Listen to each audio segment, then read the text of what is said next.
अस्सलाम वालेकुम स्टूडेंट, क्या हाल चाल है जनाब? कैसे हैं आप सब? तो मेरे भाई, जैसे कि आप लोगों ने कल कहा, कल टेक्निकल इशू की वजह से हमारी जो क्लास है मेरा बेटा वो इतना नहीं हो चुकी। और आज भी अनफॉर्चुनेटली मैं आप लोगों की जो क्लास है वो मैक्सिमम कोई 25 से 30 मिनट ले सकूँगा।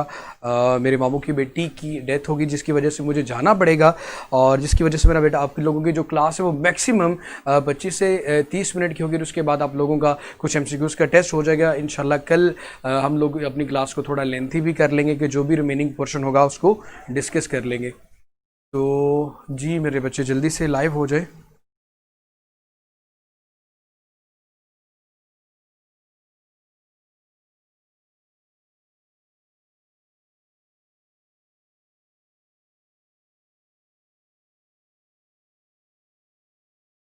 जा रहे हो आप?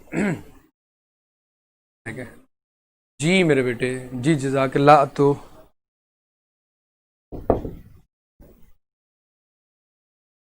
इट्स ओके मेरा बेटा, कोई बात नहीं। तो सोलेनाइड तक हम लोगों ने कल पढ़ा हुआ था। सोलेनाइड के कुछ पॉइंट्स रहते थे, तो आप लोगों ने कहा था कि आप लोगों को जो आवाज़ है वो नहीं आ रही थी। तो उन पॉइंट्स को मैं ज़रा बेटा जल्दी से करता हूँ।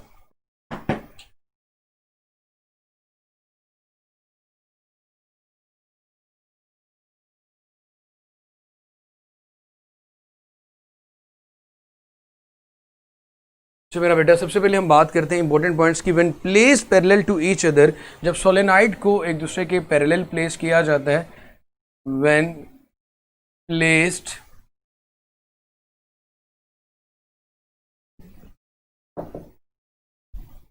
पैरेलल टू ईच अदर, तो हमारे पास क्या होता है मेरा बेटा? Solenoids when placed parallel to each other and current flowing in the same direction, and current flowing in same direction,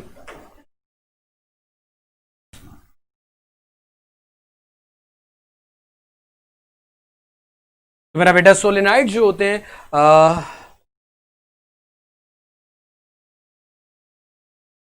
सोलेनाइड्स will repel.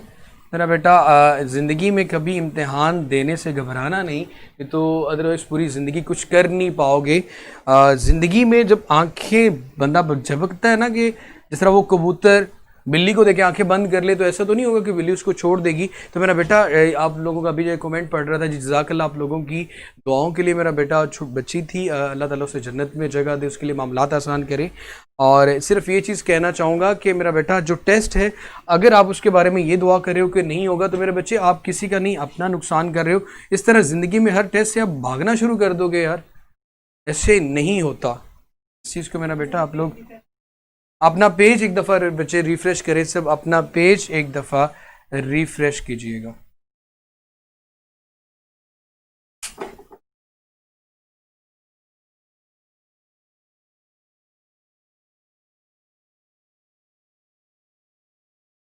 तो मेरा बेटा होता क्या है कि आपके पास सेंटर में स्ट्रॉन्ग मैग्नेटिक फील्ड आ जाता है, और यहाँ पे वीक आता है। जब सेंटर में strong magnetic field same direction of current की वजह से प्रोड्यूस होता है मेरा बेटा, तो सिंपली जब एक अवेज दरमियान में स्ट्रॉन्ग फील्ड होगा, डायरेक्शन में ऑपोजिट आपके पास वीक फील्ड होगा, तो ये दोनों एक दूसरे के साथ अवेज आएंगे मेरा बेटा। मेरा नहीं ख्याल ये आपकी बुक पे लिखा हो। उसके बाद मेरा बेटा जब आपके पास ये ऑपोजिट डायरेक्शन में फ्लो करेंगे, सोलेनाइड्स में दो सोलेनाइड्स आपस में पैरेलल हैं, लेकिन अगर उनमें करंट की डायरेक्शन ऑपोजिट फ्लो कर रही है, current flowing in opposite direction, तो मेरे शहजादों यहां पे क्या चीज होगी? यहां पे मेरा बेटा ये होगी कि ये दोनों एक दूसरे को आपस में रिपेल करेंगे। They will repel each other, they will repel each other. उसके बाद मेरा बेटा, अगर दो सोलेनाइड एक सोलेनाइड के अंदर दूसरे सोलेनाइड को प्लेस किया गया हो,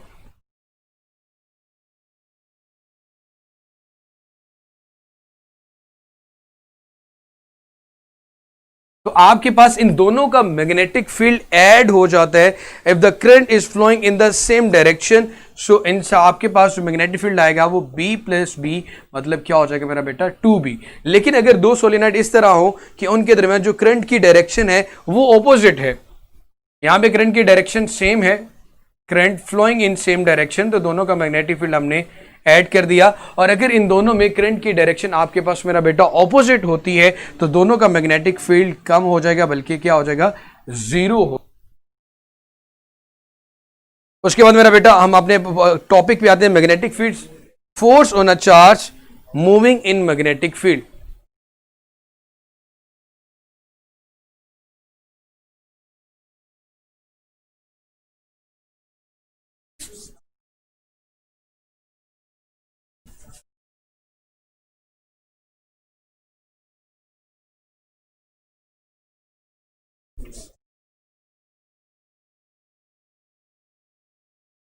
सो मेरा बेटा magnetic force on a charge moving in magnetic field,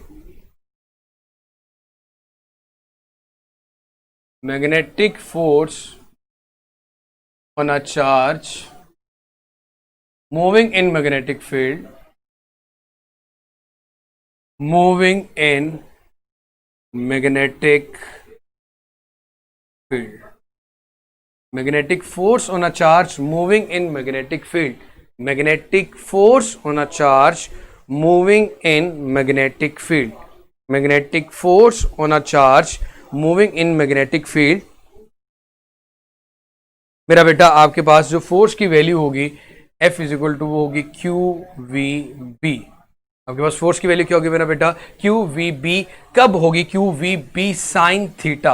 अब आपको बोले अच्छा पता है कि आपके पास ये जो थीटा है वो एंगल है between V and B, between V and B जो एंगल है। अब दोनों एक दूसरे के परपेंडिकुलर होंगे, थीटा 90 डिग्री आएगा। एक्चुअली इसका जो फॉर्मूला इस तरह लिखा जाता है, F is equal to Q into V cross B. जब ये दोनों एक दूसरे के परपेंडिकुलर आएंगे, फोर्स की वैल्यू आपके पास मेरा बेटा क्या आएगी, मैक्सिमम। तो यहां से एक चीज याद रखिएगा, अगर आपके पास फोर्स की कब जीरो होगी, फर्स्ट पॉइंट में यहां पे लिखना चाहूंगा, फोर्स की वैल्यू कब इसकी जीरो होगी। फोर्स की वैल्यू मेरा बेटा आपके पास जीरो होगी अगर इधर क्यू की वैल्यू जीरो है, या if theta is equal to 0 degree, और आपके पास यहां पे जो थीटा है वो 180 डिग्री है, तो आपके पास मेरे बच्चे यहां पे फोर्स की वैल्यू जीरो हो जाएगी। उसके बाद मेरे बच्चे आप लोगों ने जिस पॉइंट पे गौर करना वो ये है कि अगर आपके पास फोर्स इक्वल आ जाती है क्यू वी बी के, क्यू वी बी कब आएगी, जब आपके पास मेरा बेटा ये मैक्सिमम फोर्स है, और ये तभी पॉसिबल है जब एंगल आपके पास मेरा बेटा 90 डिग्री आ रहा हो। साइन 90 की वैल्यू आपके पास मेरा बेटा 1 होती है। इट मींस कि जब एंगल 90 डिग्री आएगा तो आपके पास मेरा बेटा ये जो फोर्स है वो मैक्सिमम आएगी। अब मेरे बच्चे थर्ड पॉइंट की तरफ जाता हूं, इसी से रेलिवेंट। अगर मेरे पास आपके पास जो फोर्स है वो मैक्सिमम का अगर हाफ हो, वही जो प्रीवियसली हम कॉन्सेप्ट यूज करते थे कि अगर आपकी फोर्स मैक्सिमम का हाफ है तो इनके दरमियान फिर एंगल की वैल्यू क्या होगी, तो हम वही लिखते थे मेरा बेटा F is equal to, F किसके इक्वल आता था मेरा बेटा, Q V B sine theta के।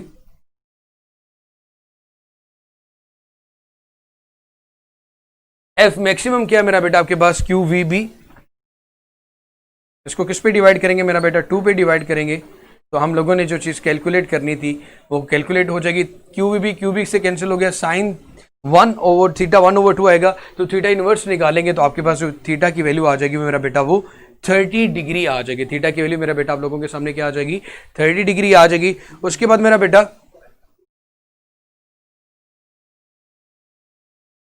फोर्थ पॉइंट की आगे बात करते हैं, तो फोर्थ पॉइंट में मेरा बेटा आपके सामने फोर्स है, तो direction of force cross product के अंदर मेरा बेटा राइट हैंड रूल जो वेक्टर प्रोडक्ट के लिए यूज किया जाता है उससे भी कैलकुलेट कर सकते हैं,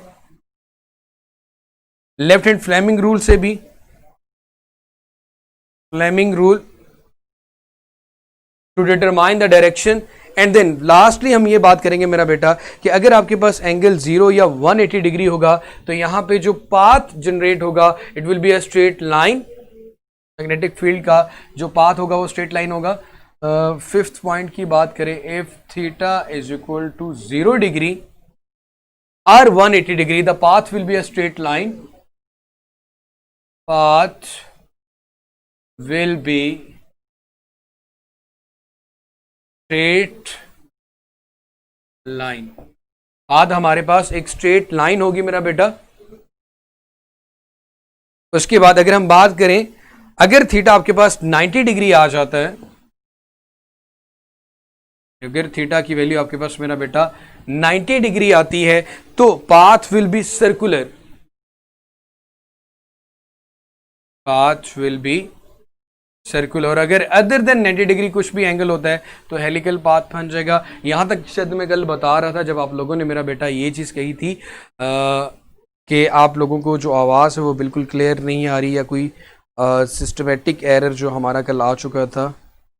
उसके बाद मेरा बेटा work done by magnetic force on charge is zero. अगर आपके ज़ाहिर सी बात है मेरा बेटा एफ और वी के दरमियान अगर आपके पास, क्योंकि एंगल अगर 90 डिग्री आ जाएगा तो मेरे पास जो वर्क डन होगा वो जीरो आ जाएगा। उसके बाद magnetic force only change direction of velocity. जो मैग्नेटिक फोर्स है मेरा बेटा वो सिर्फ और सिर्फ डायरेक्शन ऑफ वेलोसिटी को चेंज करती है। काइनेटिक एनर्जी मेरा बेटा आपके पास यहाँ पे कांस्टेंट रहेगी। एक मिनट मेरा बेटा ज़रा रुकिएगा।